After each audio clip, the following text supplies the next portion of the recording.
नमस्ते dear students. बहुत बहुत स्वागत है आपका पीटी एजुकेशन चैनल पे। मैं हूं गौरव चोपड़ा और आज हम लाइबोर के बारे में चर्चा करने वाले हैं। लाइबोर क्या होता है? क्या लाइबोर अपनी इंपॉर्टेंस खो रहा है? अगर खो रहा है तो क्यों? एंड इसका कोई रिप्लेसमेंट आने भी वाला है कि नहीं? तो इन सब के बारे में हम आज के सेशन में चर्चा करने वाले हैं। तो बने रहिए मेरे साथ इस वीडियो के एंड तक। तो चलिए आगे बढ़ते हैं। सबसे पहले आइए समझते हैं कि लाइबोर क्या होता है। लाइबोर मतलब लंदन इंटरबैंक ऑफर्ड रेट।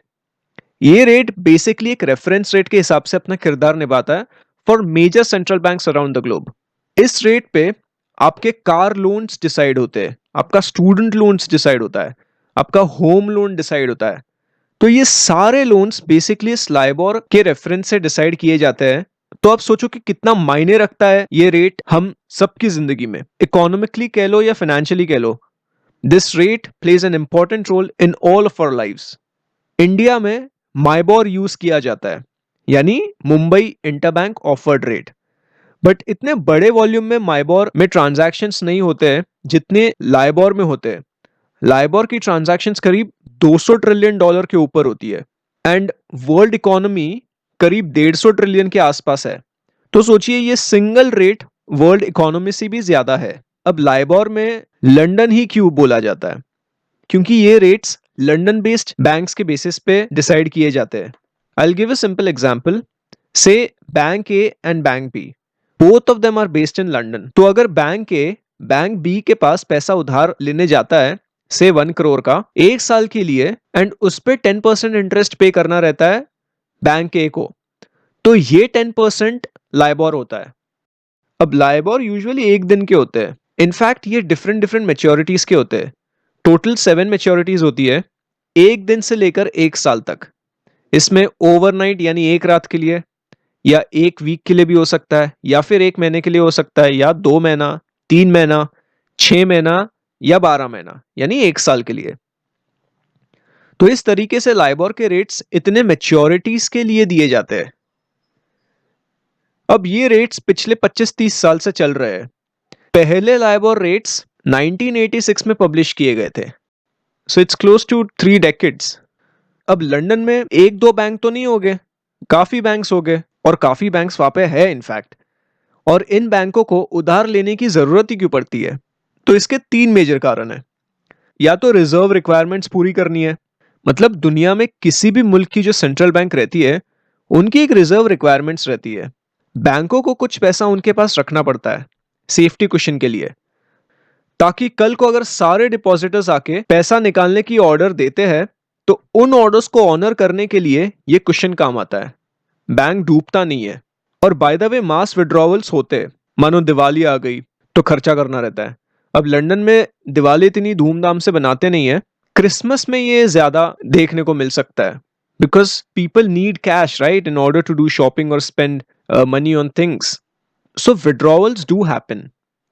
दूसरा होता है कि बैंकों को सेटलमेंट करना होगा दूसरे बैंकों के साथ, तो उसके लिए भी पैसा लगता है। या फिर आखिरी आता है कि डिपॉजिटर्स के साथ सेटलमेंट करना है। डिपॉजिटर्स ने पैसे निकालने की गुंजाइश की, अगेन जो हमने पहले इसमें देखा था, तो बैंकों को इन ऑर्डर्स के लिए ऑनर करने के लिए पैसा लगता है। तो इन सब सिचुएशन में इन एंटिटीज को ऑनर करने में बैंक नीड्स लिक्विडिटी, यानी तरलता, यानी खुला पैसा, यानी कैश होना चाहिए बैंक के पास। तो इसीलिए बैंक्स बोरो करती है, एक रात के लिए या एक हफ्ते के लिए या 1 महीने के लिए, depending on the period of the loan. So how exactly is LIBOR calculated? अब जैसे कि हमने पिछले स्लाइड्स में डिस्कस किया कि लंदन में एक दो बैंक्स तो रहते नहीं है, काफी बैंक्स रहती है। तो जरूरी थोड़ी है कि हर बैंक ओवरनाइट लेंडिंग या ओवरनाइट बोरोइंग करेगी सेम टाइम पे। तो ये रेट बेसिकली उन मेजर हाई रेटेड 18 बैंकों से लिया जाता है and on a daily basis एक एस्टिमेट दिया जाता है 5 करेंसीज पे, जो कि है स्विट्जरलैंड की स्विस फ्रैंक, यूरोप की यूरो, यूके का पाउंड स्टर्लिंग, जापान का जापानीज येन एंड यूएस का यूएस डॉलर। तो इन 5 करेंसीज पे ये रेट आता है। अब ये रेट्स बैंक बीबीए को देती है। बीबीए बेसिकली एक ऑर्गेनाइजेशन है जो लंदन में बेस्ड है, ब्रिटिश बैंकर्स एसोसिएशन। और ये रेट्स बेसिकली जो बैंक ऑफिशियल्स बीबीए को भेजते हैं वो एक एस्टिमेट रहता है, वो एक्चुअल ट्रांजैक्शन बेस्ड रेट्स नहीं रहते। क्योंकि जैसे कि मैंने पहले कहा कि हर कोई बैंक लेंडिंग या बोरोइंग एक्टिविटीज में हमेशा तो इन्वॉल्व नहीं रहेगा। कुछ बैंक्स रहेगी जो बहुत ही अच्छी सॉल्वेंट है, बट फिर भी उन्हें रोज एक एस्टिमेटेड रेट तो देना ही पड़ता है। तो इसीलिए आइडली एक एस्टिमेटेड रेट देना पड़ता है बीबीए को। सुबह सुबह ही ऑफिशियल्स बीबीए को मैसेज कर देते हैं and BBA 4 highest and 4 lowest rates को डिलीट कर देता है।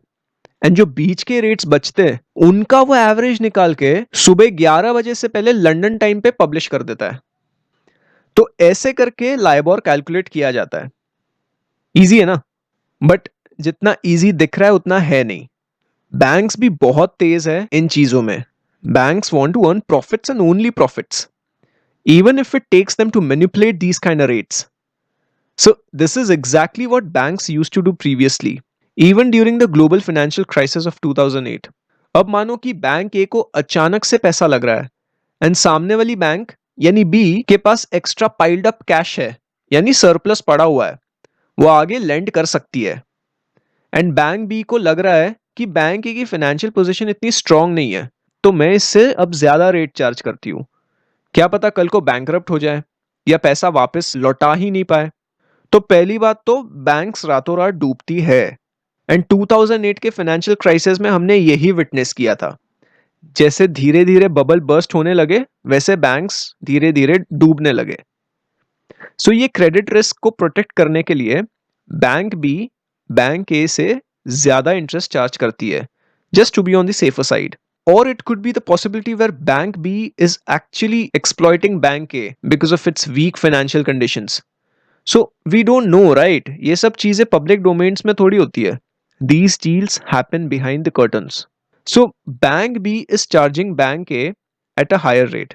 And अगर Bank A BBA को टेक्स्ट करता है कि मुझे हायर रेट चार्ज किया गया है, तो वो बैंक की तो रेपुटेशन पे आ जाएगी कि other banks have less confidence in you.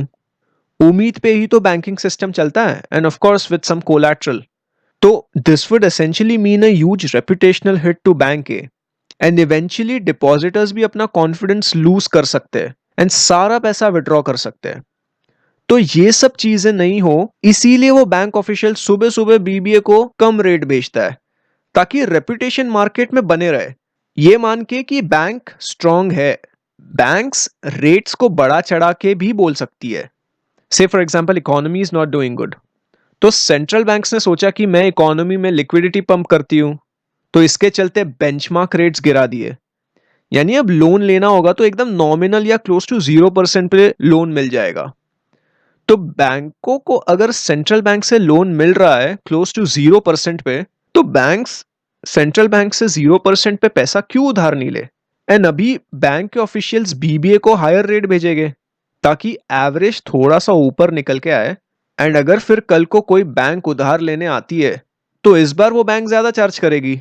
Come interest पे सेंट्रल बैंक से पैसा उठाओ और ज्यादा इंटरेस्ट दूसरे बैंकों से कमाओ। तो इसीलिए लाइबोर के एस्टिमेट्स बड़ा चढ़ा के बोलते हैं ताकि जो भी एवरेज आता है वो ऊपर उठ जाता है। अब आप समझो इस चीज को, अगर लाइबोर बढ़ता है तो आपके होम लोन भी बढ़ते हैं, आपका कार लोन भी बढ़ेगा, आपका स्टूडेंट या एजुकेशन लोन भी बढ़ेगा। तो इन बैंकों की ग्रीड की वजह से कैसे ये डोमिनो इफेक्ट आता है, यानी धीरे धीरे सब लोग अफेक्ट होते हैं ये सिस्टम में। तो इसके चलते रेगुलेटर्स एकदम कॉशियस हो गए एंड ये चीज 2008 के फाइनेंशियल क्राइसिस में भी देखी गई थी कि बैंक्स के ऊपर एलिगेशंस है that they have tried to manipulate the LIBOR rates in order to make huge profits. और ये कोर्ट की तरफ से अब हियरिंग होने वाली है 5 अक्टूबर को ये साल 2020 में। एंड अगर कोर्ट ने बैंकों के अगेंस्ट जजमेंट दे दी तो इन बैंकों को बहुत बड़ा लॉस हो सकता है, बहुत पैसा चुकाना पड़ेगा, especially to people who owned a US dollar LIBOR based instrument between August 2007 and May 2010। तो ये लोग $21 मिलियन तक का पेमेंट्स की सेटलमेंट्स के लिए एलिजिबल हो सकते हैं। So do you understand the gravity of the situation?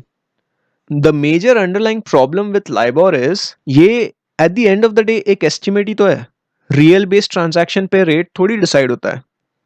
तो इसके चलते दो मेजर रिप्लेसमेंट्स आए।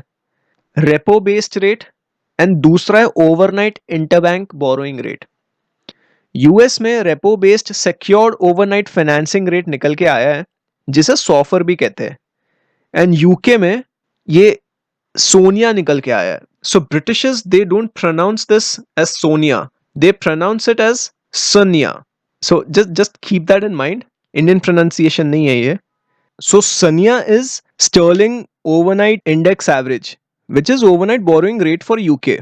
Now let's understand what is repo overnight rate, and then we'll try to understand what is overnight borrowing rate. तो अब रेपो ओवरनाइट रेट मतलब अपना simple repo rate जिसमें दो पार्टीज रहती है, से ए एंड बी।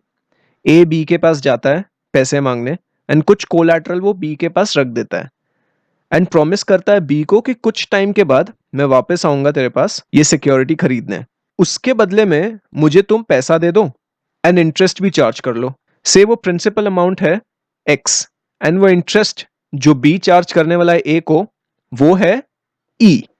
तो बी के पास ए की सिक्योरिटी है एंड बी ने एक्स अमाउंट दे दिया ए को एंड कुछ टाइम बाद ए बी के पास आके वो सिक्योरिटी खरीद लेता है for X amount and then he pays interest to B of E amount. तो समझे टोटल बी को कितना पैसा आया ए की तरफ से, एक्स प्लस ई, राइट।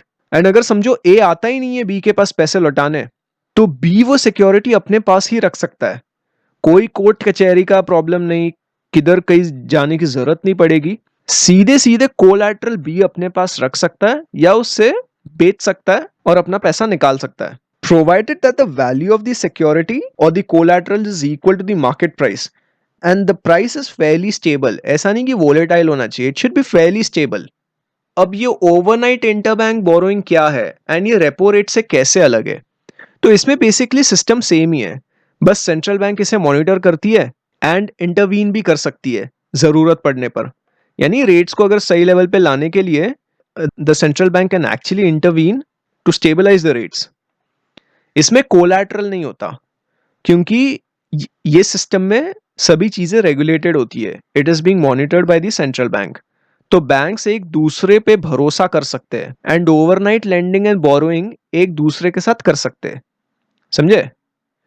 तो यूके का सनिया एंड यूरोप का इयोनिया इस मॉडल पे ही बेस्ड है। अब ये मैंने इन्फोग्राफिक लगा दिया आपके क्लैरिटी के लिए। यूएस में सॉफर लॉन्च हो गया है, यूके में सनिया, स्विट्जरलैंड में सैरॉन, सैरॉन मतलब Swiss average rate overnight, and Japan में TONAR which is Tokyo overnight average rate. Europe में euro overnight index average launch किया है, ये एस्टर कंफर्म नहीं है, सो जस्ट रिमेंबर यूरोप का इट्स EONIA, इयोनिया। नाउ ये सेक्शन जो आप देख रहे हो सिक्योर्ड वर्सेस अनसिक्योर्ड, सिक्योर्ड मतलब कोलैटरल है, द कोलैटरल इज इन्वॉल्व, जैसे हमने पिछले स्लाइड्स में देखा रेपो रेट के केस में। अनसिक्योर्ड मतलब there is no collateral because there is a central bank who is actually monitoring these things. तो अनसिक्योर्ड में कोलैटरल की जरूरत नहीं पड़ती है, ठीक है।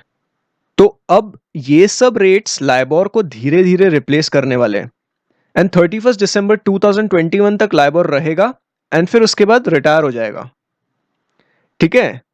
समझ में आया? Well, this was all about LIBOR and related updates and developments to it. If you liked this video, make sure you hit that like button, share this video with your like-minded friends, और अगर आपका कोई सवाल या सुझाव हो तो उसे कमेंट सेक्शन में बताइए। We now come to an end to this session. Here are some useful resources for you from PD family. Make use of these. उम्मीद करता हूँ ये सेशन आपको पसंद आया होगा। नमस्ते, जय हिंद।